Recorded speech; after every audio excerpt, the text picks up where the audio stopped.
estou aqui na estrada a viajar. Olho o céu e sinto além alguém a me velar.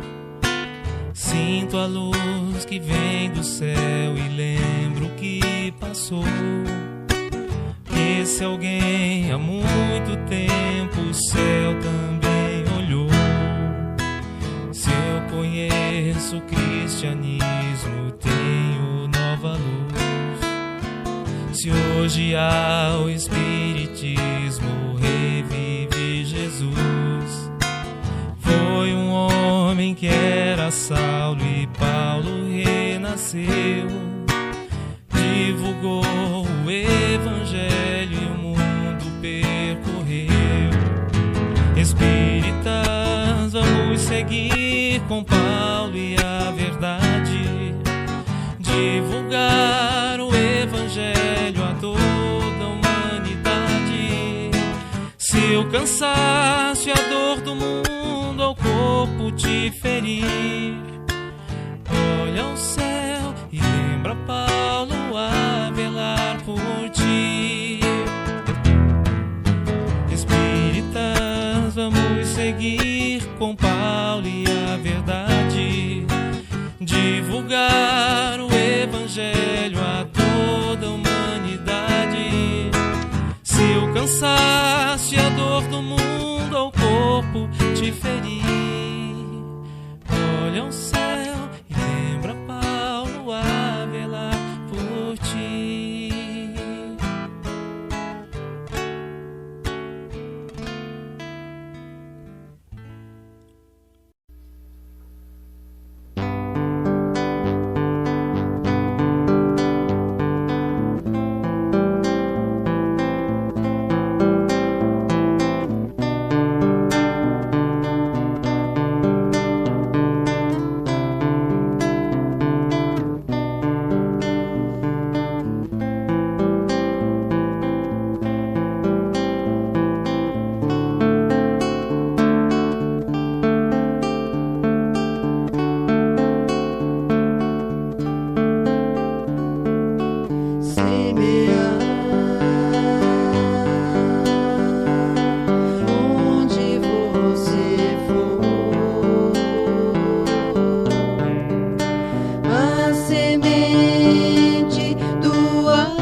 nascido do alto das mãos de Jesus, percorre o espaço e vem à terra fazer-se mensagem.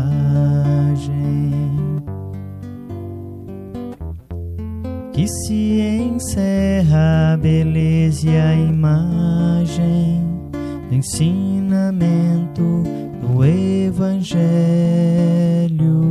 A mensagem deixa uma paz na gente e vai agindo igual a semente que muda o caminho onde é semeada,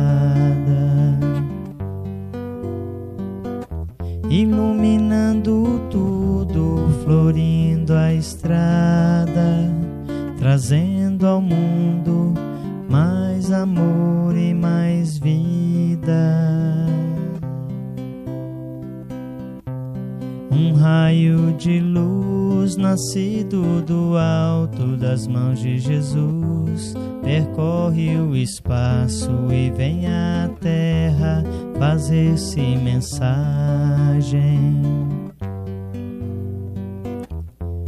Que se encerra a beleza e a imagem do ensinamento do Evangelho. A mensagem deixa uma paz na gente e vai agindo igual a semente que muda o caminho onde é semeada, iluminando tudo, florindo a estrada, trazendo ao mundo mais amor e mais vida.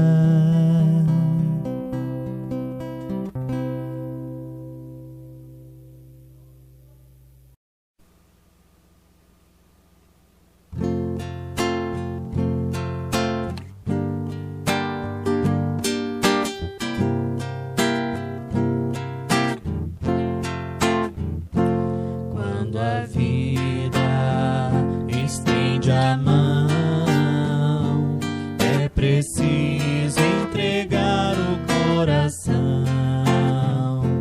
É preciso amar sem pedir.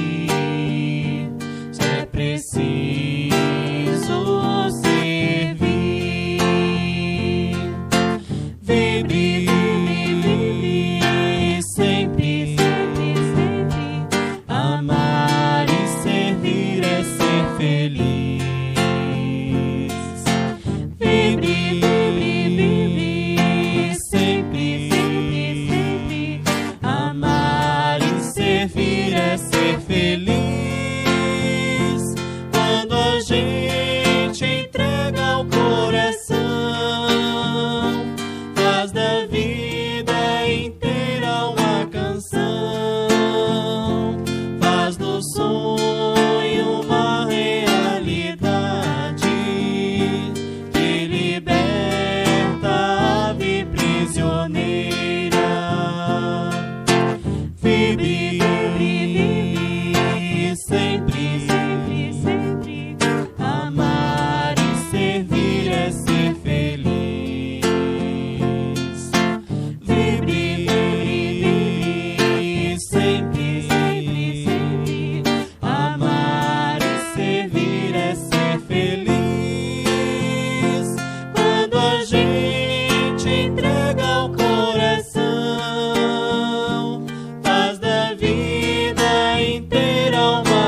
saindo na alvorada, vem trazer a alegria e a paz, a paz, a paz, plantando agora o amor, agradecendo o momento da dor.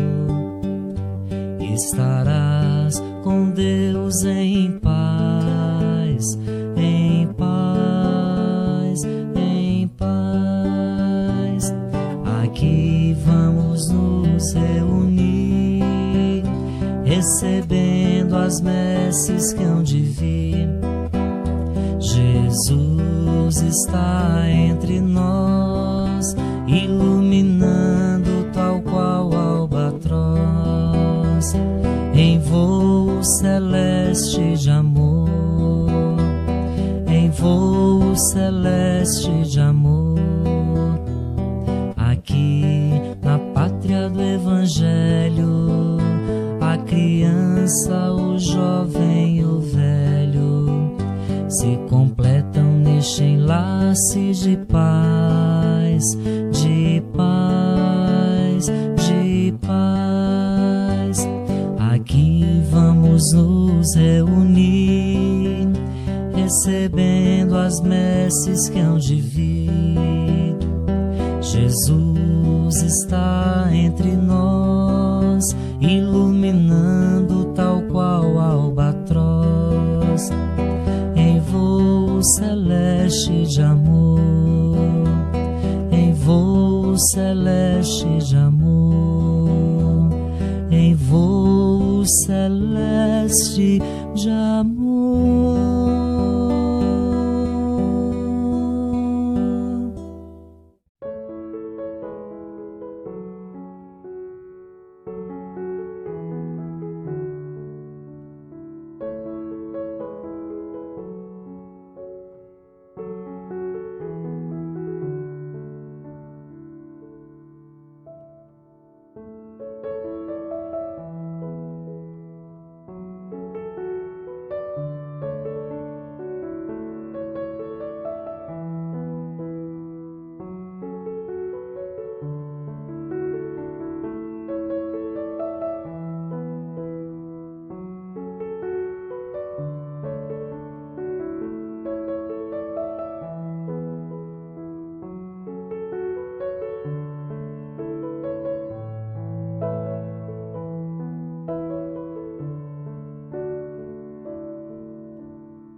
Boa noite, irmãos e irmãs do Centro Espírita Esperança, Amor e Caridade. Eu sou Peterson, agradeço aqui ao convite da diretoria, em especial da nossa irmã Benilda, para falar o tema de hoje.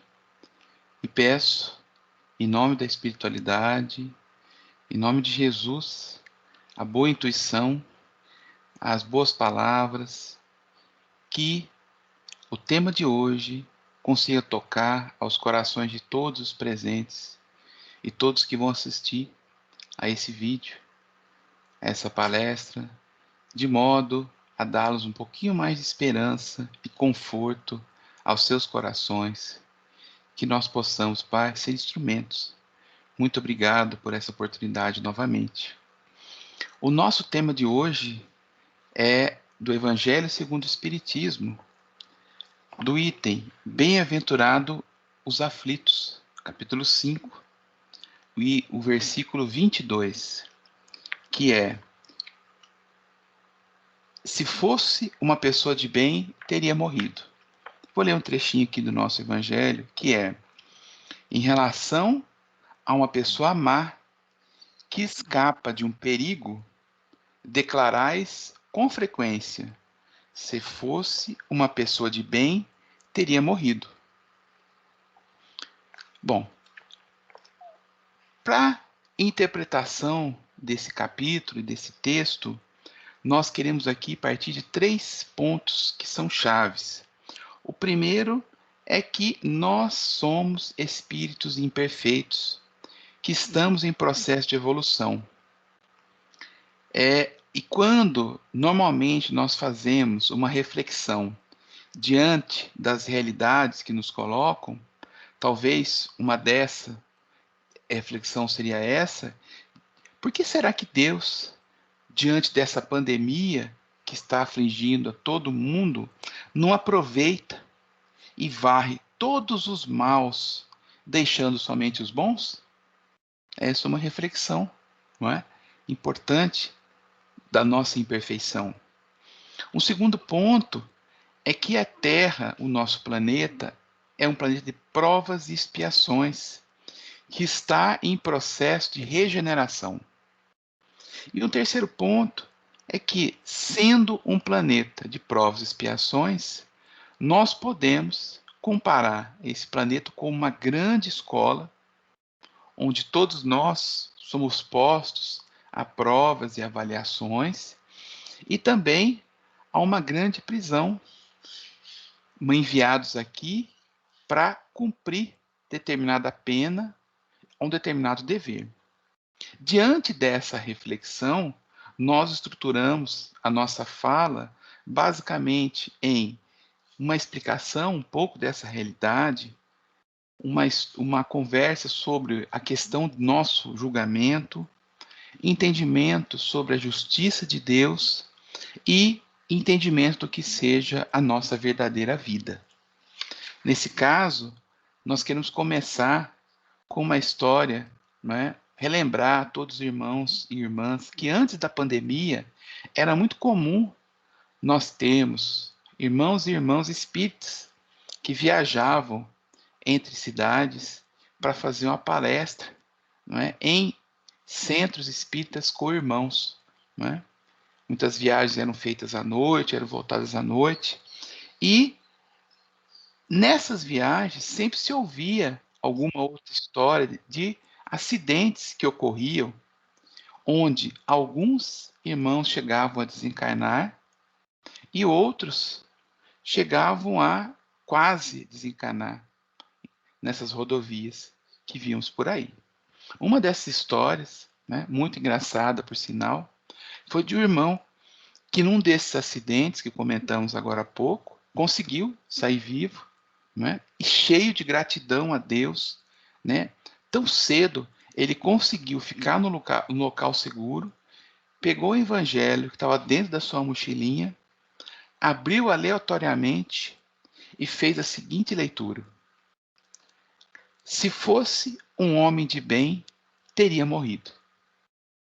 Bom, dadas as devidas ressalvas, não é? Ele disse, olha, não sabia que era pior.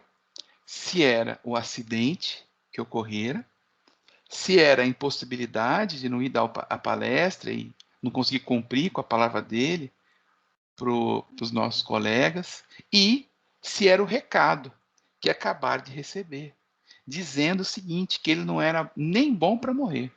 Olha que interessante, né? Que engraçado. Mas, não é? Óbvio que ele entendeu o recado, ele ficou muito grato e ficou consciente da importância de quanto ainda ele tinha por fazer nessa encarnação. Então, se fosse um homem de bem, teria morrido, nos ajuda também a fazer algumas reflexões do tipo, imagine, se somente os bons morressem, o mundo hoje seria só de maus? O que vocês acham? Vocês concordam com isso? Não é verdade, não é? O mundo, não é? Como nós podemos ver, ele fica melhor a cada dia, com altos e baixos. Houve um estudo feito por um pesquisador chamado Steven Pinker. Ele escreveu um livro chamado Anjos Bons da Nossa Natureza e Por que a Violência Diminuiu. Ele fez um estudo ao longo de mais ou menos 5.000 anos de história. E nesse estudo, ele mostra cientificamente, com dados, que a humanidade vem melhorando, vem diminuindo a violência com esse tempo. É óbvio que numa tendência, não é? Temos altos, temos baixos, mas numa tendência ela vem melhorando ao longo da história. O que, de certa forma, comprova, não é, cientificamente a lei do progresso, que está escrito lá nas leis morais do Livro dos Espíritos. Outra coisa, não é? Essa foi feita pelo Richard Simonetti. Ele propõe um silogismo, um jogo, né, de ideias e palavras, que nos faz o seguinte alerta: se os bons vivem pouco e os maus vivem mais, então, se viver é bom, logo é bom ser mal, né? Bom, enfim, né? Essa é só uma reflexão de quanto, não é, essa reflexão que nos leva a entender que se fosse um homem de bem teria morrido, ou que só ficam os maus, não é? Precisa ser mais bem pensada e mais bem entendida. Nesse caso, nós entendemos aqui, né, que o bem está em crescimento e que o mundo não é só dos maus e que nós, não devemos fazer o mal. Por quê? Porque a cada erro, a cada mal que fazemos, nós temos que voltar corrigindo, seja nesta vida ou seja numa próxima. Isso tem a ver com a justiça de Deus, que nós vamos conversar um pouquinho para frente. E outro ponto, que é chave também, é que aprovações muito difíceis, né, que muitas vezes as pessoas passam, que poderiam ser evitadas, à medida que, não é, se substituísse a moeda da dor pela moeda do amor, pelo perdão e pelo amor. Isto é, que se pela prática do bem, nós iríamos conseguindo diminuir os débitos das nossas existências passadas. Nesse caso, não é, a reflexão aqui é a questão do nosso julgamento. Não compete a nós julgar o momento da morte de ninguém.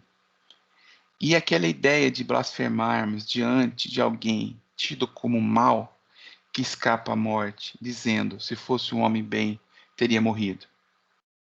A reencarnação é a oportunidade educativa dada aos espíritos que faliram em suas missões normais. Por isso, não nos compete julgar a conveniência ou não da morte de ninguém, pois só Deus que determina esse momento. Deus dá a mesma oportunidade para todos os seus filhos e usa com misericórdia para com os maus, isto é, aqueles que insistem no erro, dando oportunidades de melhoria. Nesse caso, voltando aqui, Deus dá ao homem de bem o prêmio do seu mérito, a graça de ter tão curta quanto possível a sua aprovação. Para entendermos isso, vamos buscar aqui um exemplo, um caso. Imaginem vocês um homem bom, cumpridor de seus deveres, praticante da caridade, que por algum motivo sofreu uma hemorragia cerebral. Essa hemorragia, relativamente grave, esse homem recebeu preces, vibrações de toda a família e de toda aquela comunidade espírita que participava e veio a desencarnar. Qual seria a sua avaliação diante desse fato? Seria uma suposta injustiça? O que vocês acham? No momento adequado, um mentor veio explicar que o irmão desencarnado tinha uma programação existencial de graves limitações físicas e uma existência vegetativa para resgate de débitos kármicos. Diante de seus méritos, isto é, de todo bem que houvera feito, a misericórdia divina liberou dessa penosa situação. Vejam, seria injusto, não é? Seria justo permitir que esse homem de bem permanecesse preso ao seu corpo vegetativo durante todo esse período? Não seria justo ele, como um prisioneiro, após de cumprir a sua sentença contra ele pronunciada, né, pudesse, né, liberar desse cárcere? Né? Deus, em sua sabedoria e sua justiça, recompensa quem merece. Logo, quando cumprimos nossa missão, somos liberados. Com isso, entendemos aqui que nosso conhecimento é muito pequeno e limitado, para termos uma vaga ideia do que seja o julgamento dos desígnios de Deus. Nesse caso, não é? Trabalhando agora, entendendo um pouco da justiça de Deus, se nós pegarmos na questão 875 do Livro dos Espíritos, nós temos lá: como se pode definir justiça? E os Espíritos nos respondem: consiste em cada um respeitar os direitos dos demais. E logo mais abaixo, na questão 879, qual seria o caráter do homem que praticasse essa justiça em toda a sua pureza? E os Espíritos respondem da seguinte forma: ou do verdadeiro justo, a exemplo de Jesus, porquanto praticaria também o amor ao próximo e a caridade, sem os quais não haveria verdadeira justiça. Praticando, vejam, o amor ao próximo e a caridade, sem os quais não haveria justiça. Nesse caso, lembramos aqui do capítulo 11 do livro 3º do Livro dos Espíritos, que fala a lei de justiça, de amor e caridade. Isto é, os Espíritos indicam que Deus não consegue conceber uma justiça sem amor e sem caridade, e não faz caridade sem fazer justiça e amor, e não expressa seu amor sem fazer a caridade e sem fazer a justiça. Talvez, para ilustrar melhor o nosso tema, quando nós pensamos em homem mau, né, que deveria morrer, não é? Usamos o termo homem mau, nós podemos lembrar aqui do Livro dos Espíritos, novamente, na questão 101, onde Kardec nos coloca a escala espírita, e ele descreve os espíritos imperfeitos. E ele escreve da seguinte forma, em termos de características gerais: predominância da matéria sobre o espírito, propensão ao mal, a ignorância, o orgulho, o egoísmo e todas as paixões que lhe são consequentes. Mas, vejam, o espírito imperfeito tem a intuição de Deus, mas ainda não o compreende. Nesse caso, a explicação é: o que para nós é um homem mau, para Deus é só um espírito ignorante. Porque todos nós nascemos simples e ignorantes. E, pelo nosso livre-arbítrio, tomamos decisões e atitudes que nos levam para os caminhos diversos, para os caminhos da bondade ou para o caminho da ignorância. Então, nós não devemos desejar, diante da morte de um homem de bem, que seu lugar fosse um homem mau. Porque aquele que parte já concluiu sua tarefa, e o que fica, talvez, não haja principiado a sua. Deus é justo e não permitiria que o homem mau, que para o homem mau faltasse tempo de concluir a sua tarefa. No livro Pão Nosso, não é? O Espírito Emmanuel, pela psicografia do Chico, ele esclarece que quando Jesus penetra no coração de um homem, converte-o em testemunho vivo do bem. Então, para esses espíritos que são ignorantes, é que ainda não tomaram conta dessa bondade, não deixaram que Jesus, né, tomasse posse do seu coração. Por fim, agora, precisamos entender e reforçar aqui sobre a justiça de Deus, que é uma justiça com amor e com caridade. E a transitoriedade da nossa existência nos escapa todo esse conhecimento do passado e conhecimento do futuro. Assim, falando um pouco da nossa verdadeira morada, não é? Aonde que é a nossa verdadeira morada? Nós somos espíritos imortais e eternos, e nós estamos encarnados.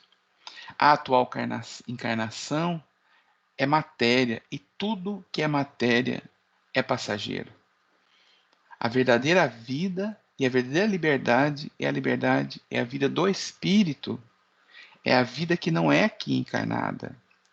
E toda vez que estamos aqui encarnados, a nossa liberdade está associada ao rompimento dos laços que nos prendem a este corpo, enquanto estamos na Terra, entendido como um cativeiro, não é? Como uma prisão. O corpo não passa de uma simples vestimenta grosseira que temporariamente cobre o nosso espírito, não é? Prendendo-nos ao orbe terrestre, do qual se sentirá feliz em libertar-se. Assim, a vida física é entendida como um processo educativo e, quando vivida de acordo com os padrões do Evangelho de Jesus, é uma abençoada oportunidade de progresso para o espírito. Devemos buscar valores que despertem as nossas realidades espirituais, cultivando pensamentos elevados e procurando viver de acordo com as orientações do Evangelho. Para finalizarmos aqui a nossa fala do capítulo 5, Bem-aventurados os aflitos, do item 22, se fosse um homem de bem teria morrido, podemos aqui tirar algumas lições. A primeira delas é que o nosso julgamento é muito limitado. Somos espíritos imortais e eternos e não sabemos o antes e nem o que virá depois. A justiça de Deus é perfeita e nós demoraremos muito, muito tempo até entender que essa justiça é feita com amor e com caridade, que elas vêm juntas, que não se dá para fazer uma sem outra. E a questão da vida física e da vida espiritual, nós ainda somos muito atrelados à matéria e temos a limitação de entender que a verdadeira vida é a vida do espírito. Mas durante a encarnação é que a gente consegue passar pelas provas e por esse aprendizado. Que a nossa vida é uma escola que nos coloca provas todos os dias. E à medida que vamos aprendendo e passando pelas lições, não será mais necessário repeti-las novamente.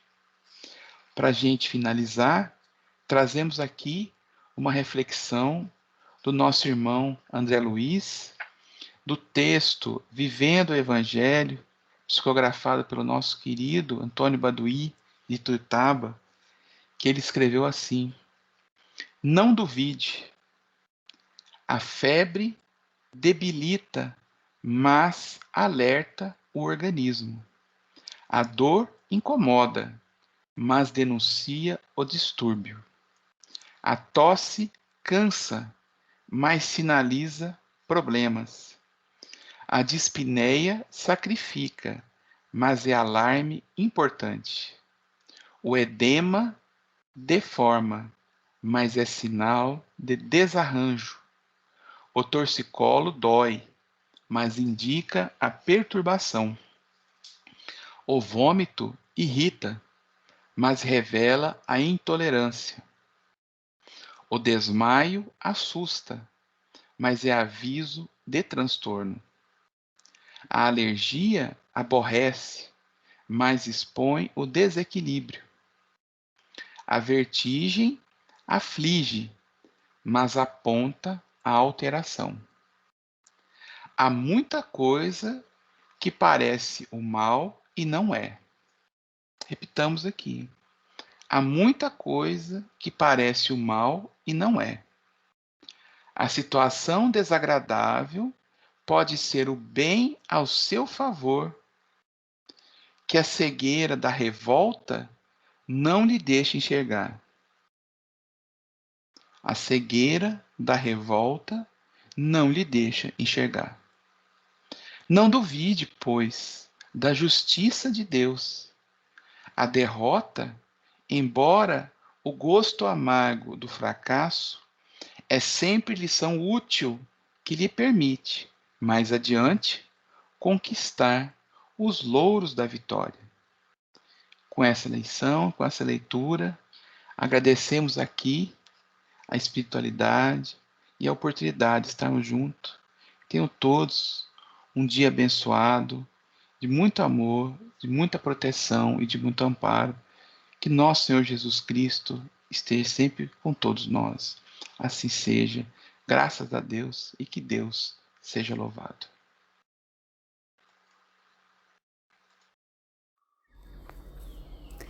Nos preparemos para o momento do passe e fluidificação das águas. Coloque um recipiente com água limpa para ser fluidificada. Irmãos, não importa aonde você está, quais as dificuldades que está enfrentando, Jesus está sempre pronto para vir em nosso socorro. Coloque-se de maneira confortável, que lhe facilite a concentração e a receptividade.